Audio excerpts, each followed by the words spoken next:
بلوچستان کے شہر نوشکی سے ہمارے نمائندہ ظہور گل جمال دینی کی رپورٹ کے مطابق پاکستان پیپلز پارٹی کے صوبائی نائب صدر سابق وفاقی وزیر سردار محمد عمر گورگیج نے کہا ہے کہ پاکستان پیپلز پارٹی آئندہ انتخابات میں بھرپور کامیابی حاصل کرے گی۔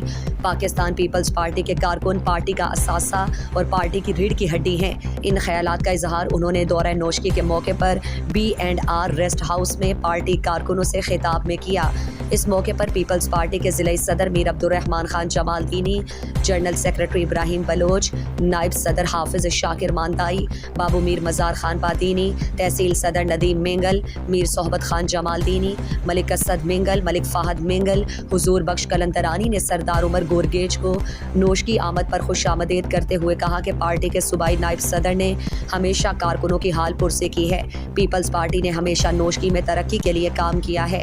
سردار عمر گورگیج نے پورے رخشان میں سابق تمام نمائندوں سے زیادہ کام کر کے عوام کے دل جیت لیے۔ سردار محمد عمر گورگیج نے کارکنوں سے خطاب میں کہا، پیپلز پارٹی نے اپنے دور اقتدار میں نوشکی، چاغی سمیت مختلف اضلاع میں ترقیاتی منصوبوں کو کامیاب بنایا، جس سے آج بھی لوگ مستفید ہو رہے ہیں۔ آئندہ انتخابات میں بلوچستان سے پیپلز پارٹی بھرپور کامیابی حاصل کرے گی اور اس کے علاوہ کارکن انتخابات کے لیے تیاری جاری رکھیں۔ مزید دلچسپ معلومات اور خبروں سے آگاہ ہونے کے لیے Gedrosia point Facebook page, Instagram, Twitter کو فالو اور یوٹیوب چینل کو سبسکرائب کریں۔ بیل آئیکن بٹن دبانا نہ